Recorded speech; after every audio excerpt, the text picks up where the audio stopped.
Wankhede stadium వేదికగా ముంబైతో జరిగిన మ్యాచ్లో జీటీ టీం ఒక థ్రిల్లింగ్ విక్టరీ కొట్టారు. లాస్ట్ బాల్ వరకు చాలా ఉత్కంఠభరితంగా సాగిన ఈ మ్యాచ్లో జీటీ వాళ్ళు అయితే తమ నెర్వ్స్ను హోల్డ్ చేసుకుని చివరి బాల్కి సింగిల్ తీసుకెళ్చారు. అది కూడా ఈ మ్యాచ్లో టర్న్స్ అండ్ ట్విస్ట్లు మామూలుగా లేవు. అసలు ఓవర్కి ఉత్కంఠ పెరిగిపోతూనే ఉంది. ఎస్పెషల్లీ మ్యాచ్కు ఆ యాడెడ్ ఫ్లేవర్ ఏంటంటే వర్షం. నిజంగా వర్షం కారణంగా గుజరాత్ టీం చేస్తున్నప్పుడు ప్రతి ఓవర్కి కూడా ఈక్వేషన్లు మారిపోతూ ఉండేవి. మీలో 5 ఓవర్ ఎప్పుడైతే దాటారో వెంటనే డిఎల్ఎస్ పార్ స్కోర్ పిక్చర్లోకి రావడం చూసాం మనం. అంతే నా తర్వాత చూసుకోండి, రెండు జట్ల మధ్య కాంపిటీషన్ మామూలుగా లేదు. ఒకవైపు ఏమో గుజరాత్ వాళ్ళు ఎలా అయినా సరే డిఎల్ఎస్ పార్ స్కోర్కి ముందు ఉండాలని చూసేవారు. అదే ముంబై టీం జీటీ వాళ్ళని పార్ స్కోర్ దాటకుండా చూడాలని చెప్పి వాళ్ళు కట్టుదిట్టంగా బౌలింగ్ వేయడం. సో ఈ మ్యాచ్ సెకండ్ హాఫ్లో క్యాట్ అండ్ మౌస్ గేమ్ చూసాం.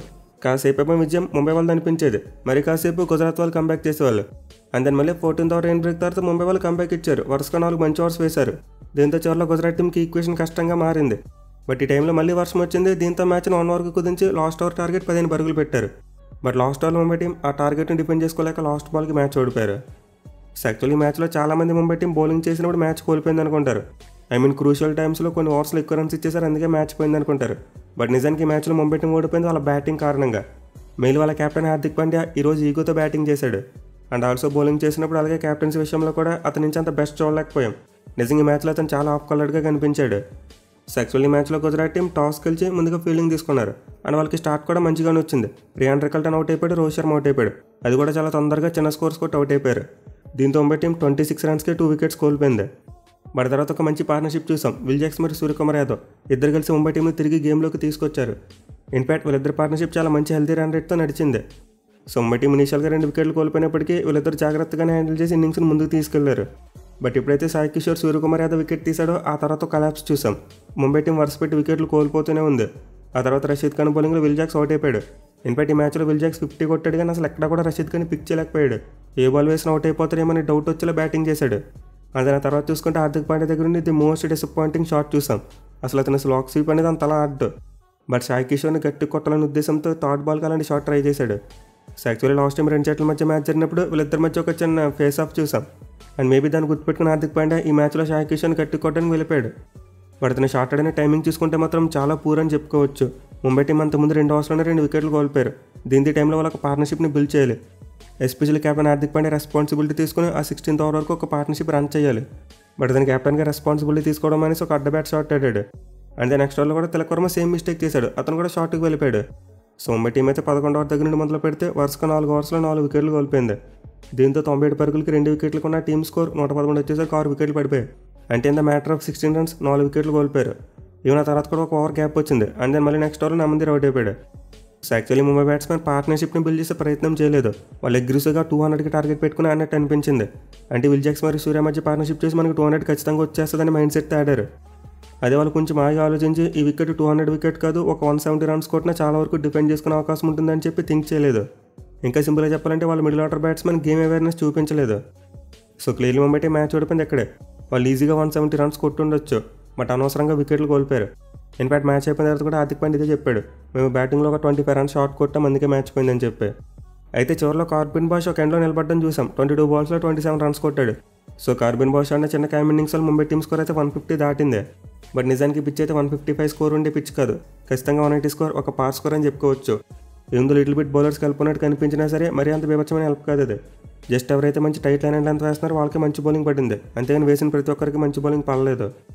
యాక్చువల్లీ గుజరాత్ బౌలర్స్ అయితే విల్ జాక్స్ మరియు స్కై పార్ట్నర్షిప్ నడుస్తున్నప్పుడు కాస్త రన్స్కి వెళ్ళారు. అలాగే ఇనిషియల్గా చూసుకున్న క్యాచ్ డ్రాప్స్ చూసాం, 3 క్యాచ్లు వదిలేశారు. లేదంటే గుజరాత్ టీం అసలు ఈ మ్యాచ్లో ముంబై టీంని కంబ్యాక్ చేయకపోదును. విల్ జాక్స్ మరియు స్కై మధ్య పార్ట్నర్షిప్ వచ్చిండేదే కాదు. సో స్టార్టింగ్లో అయితే గుజరాత్ బౌలింగ్ అద్భుతంగా ఉంది. వాళ్ళు ఈ మ్యాచ్లో రోహిత్ శర్మ కోసం ఒక లెఫ్ట్ ఆర్మ్ పేసర్ని తీసుకొచ్చారు. అండ్ హర్షద్ ఖాన్ అతను వికెట్ తీశాడు. అలాగే ఫస్ట్ ఓవర్ సెకండ్ బాల్కి సిరాజ్ రికల్టన్ వికెట్ తీశాడు. వాటి తర్వాత క్యాచ్ డ్రాప్స్ చూసాం. నిజంగా ఈజీగా పట్టుకోవాల్సిన ఒక 3 క్యాచ్లు డ్రాప్ చేశారు. సో దీనివల్ల ముంబై బ్యాట్స్మెన్ కంబ్యాక్ చేశారు. అండ్ గుజరాత్ టీం కాస్త కష్టాలకు వెళ్ళినట్టుగా అనిపించింది. అయితే ఈ మ్యాచ్లో మిడిల్ ఓవర్స్లో స్పిన్నర్స్ అద్భుతంగా బౌలింగ్ చేశారు. ఎస్పెషల్లీ రషీద్ ఖాన్ లాస్ట్ మ్యాచ్లో 50 రన్స్ ఇచ్చాడు, కానీ ఈ మ్యాచ్లో మాత్రం 21 రన్స్ మాత్రం ఇచ్చి ఒక వికెట్ తీసుకున్నాడు. ఇన్ఫాక్ట్ అతను ఎండ్లో పెట్టిన ప్రెజర్ కారణంగానే ముంబై టీంకు ఆ కొలాప్స్ అనేది ట్రిగ్గర్ అయింది. ఇక అతనితో పాటు సాయి కిషోర్ కూడా బ్రిలియంట్గా బౌలింగ్ చేశాడు. 34 రన్స్ ఇచ్చి 2 వికెట్స్ తీసుకున్నాడు. అలాగే మిగతా బౌలర్స్ చూసుకున్న తర్వాత లాస్ట్లో బ్రిలియంట్ కంబ్యాక్ ఇచ్చారు. మెయిన్లీ స్టార్టింగ్లో ప్రసిద్ధి కృష్ణని కొట్టడం చూసాం. సూర్యకుమార్ యాదవ్ వరుస పెట్టి 4 కొట్టాడు, కానీ అతను చివరిలో కంబ్యాక్ ఇచ్చాడు. అలాగే శుభ్మన్ గిల్ సరైన టైంలో కాజ్యాకు బౌలింగ్ ఇచ్చాడు. అండ్ అతను కూడా ఒక వికెట్తో రెస్పాండ్ అయ్యాడు. యాక్చువల్గా గుజరాత్ బౌలర్స్ అందరికీ కూడా వికెట్స్ పడ్డాయి. అండ్ వాళ్ళ బౌలింగ్ కూడా ఈ మ్యాచ్లో చాలా బాగుంది, మంచి టైట్ లైన్ అంతలు వేశారు. అయితే చేజ్ విషయానికి వస్తే మాత్రం గుజరాత్ టీం స్టార్టింగ్లోనే వికెట్ కోల్పోయారు. మళ్ళీ మనం ప్రివీడియోలో మాట్లాడుకున్నాం బోల్ట్ వద్ద సుదర్శన్ బ్యాటిల్ అండ్ ఎగ్జాక్ట్లీ అది రిపీట్ అయింది. బోల్ట్ సెకండ్ ఓవర్లో బాల్ని బీభత్సంగా స్వింగ్ చేశాడు అండ్ ఈ క్రమంలోనే ఒక అవుట్ స్వింగర్కి సుదర్శన్ దొరికేశాడు.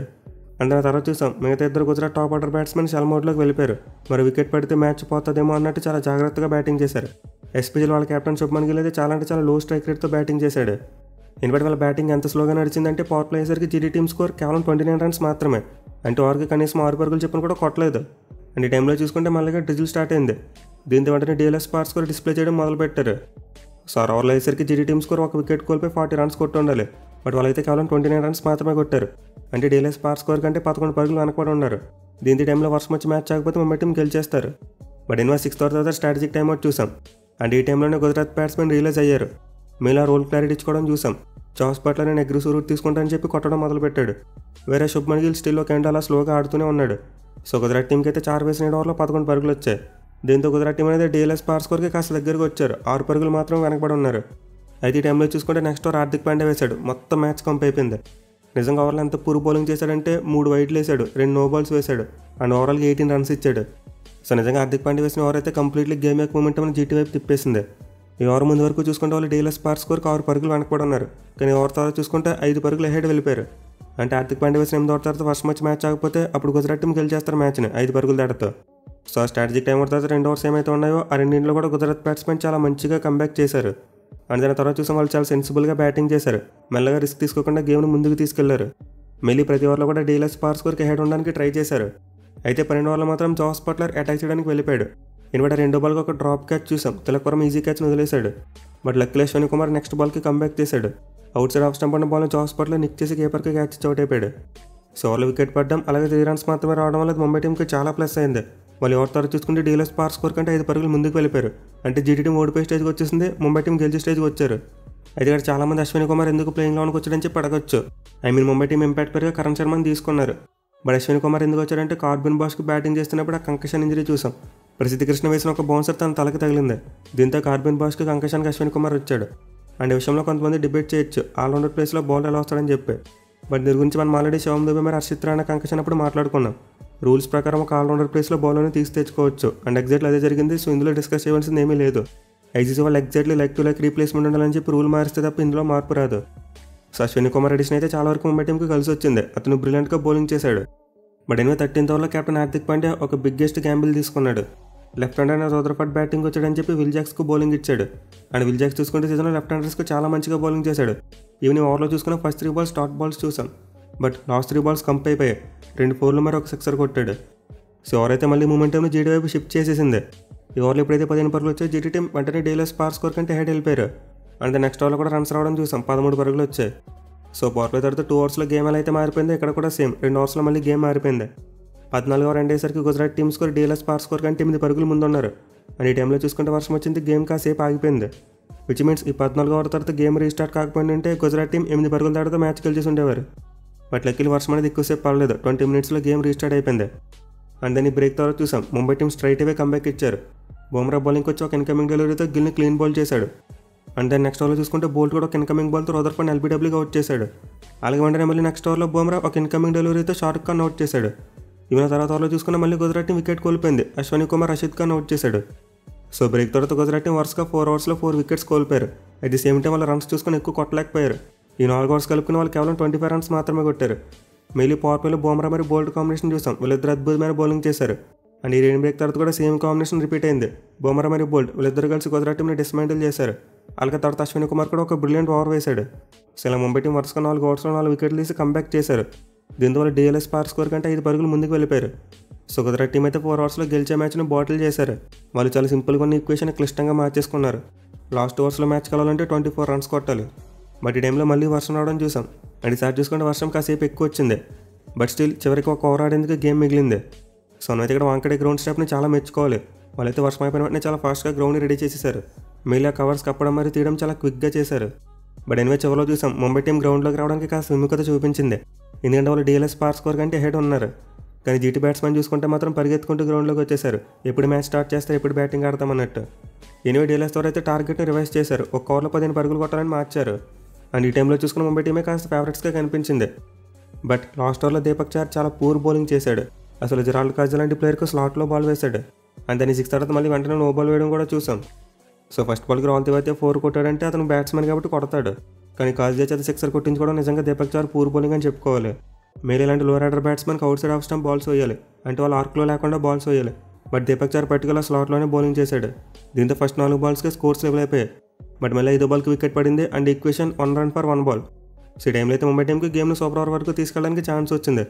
లాస్ట్ బాల్ అర్షద్ ఖాన్ కొట్టినప్పుడు అది ఎక్కువ దూరం వెళ్ళలేదు, డైరెక్ట్గా హార్దిక్ పాండ్యా దగ్గరికి వెళ్ళింది. బట్ హార్దిక్ పాండ్యా రన్అట్ చేయలేకపోయాడు. సో ఇక్కడైతే మనం మోస్ట్లీ హార్దిక్ పాండ్యాని నిందించాలి, ఎందుకంటే అక్కడ యాక్షన్ చాలా క్విక్గా జరిగిపోయింది. వేరే ప్లేయర్స్ వరకు కూడా వికెట్ దగ్గరికి వచ్చి బ్యాకప్ చేసేంత టైం లేదు. దీంతో హార్దిక్ పాండ్యా కాస్త బెటర్ త్రో వేస్తుంటే సరిపోయేది, అంటే డైరెక్ట్గా వికెట్ని కొట్టుంటే సరిపోయేది. బట్ బ్యాట్లో కొద్ది అతను వేసిన త్రో వికెట్కి తగలలేదు. సో ముంబై టీం అయితే చిన్న టార్గెట్ని డిఫెండ్ చేసుకోవడానికి చివరి వరకు బాగానే పోరాడింది. కానీ వాళ్ళు తీసుకున్న గ్యాంబ్లింగ్స్ పే ఆఫ్ అవ్వలేదు, అలాగే చివరిలో లక్ కూడా కలిసి రాలేదు. మెయిన్ ఈ మ్యాచ్లో హార్దిక్ పాండ్యా పూర్ బౌలింగ్ వల్ల బాగా ఎఫెక్ట్ చేసింది. అది కనుక సరిగ్గా వేస్తుంటే లాస్ట్ ఓవర్ కాన్ఫిడెంట్గా తానే బాల్ తీసుకుని వేసుండేవాడు. బట్ తను ఫస్ట్ ఓవర్ ఎక్కువ రన్స్ ఇవ్వడం వల్ల కాన్ఫిడెన్స్ లేదు. దీంతో లాస్ట్ ఓవర్ దీపక్ చహర్కి ఇచ్చాడు. అలాగే విల్ జాక్స్కి బౌలింగ్ ఇచ్చిన విషయంలో కూడా వాళ్ళ గ్యాంబ్లింగ్ వర్కౌట్ కాలేదు. బట్ ఎనివన్ అయితే క్రికెట్ ఖచ్చితంగా జాస్ బట్లర్ మరి షర్ఫిన్ రదర్ఫర్డ్ ఇద్దరికి ఇవ్వాలి. నిజంగా బ్రిలియంట్ బ్యాటింగ్ చేశారు. మెయిన్ రదర్ఫర్డ్ క్రూషియల్ రన్స్ కొట్టాడు, అలాగే జాస్ బట్లర్ చూసుకుని యాక్సలరేషన్ ఇచ్చాడు అండ్ గిల్ చూసుకుని ఒక ఎండ్లో హోల్డ్ చేసి బాగానే ఆడాడు. బట్ ఈ మ్యాచ్లో శుభ్మన్ గిల్ బ్యాటింగ్ అంటే క్యాప్టెన్సీ టాప్ మ్యాచ్లో ఉంది. దీనివల్ల అతనికి player of the match award కూడా ఇచ్చారు. కానీ ముంబై బౌలింగ్లో చూసుకుంటే మాత్రం దీపక్ చహర్ వేసిన లాస్ట్ ఓవర్, అలాగే హార్దిక్ పాండ్యా మరి విల్ జాక్స్ వీళ్ళిద్దరు వేసిన ఓవర్స్ ఈ 3 దెబ్బ కొట్టాయి. అదర్వైజ్ మిగతా బౌలింగ్ అంతా కూడా చాలా వరకు మంచిగానే ఉంది.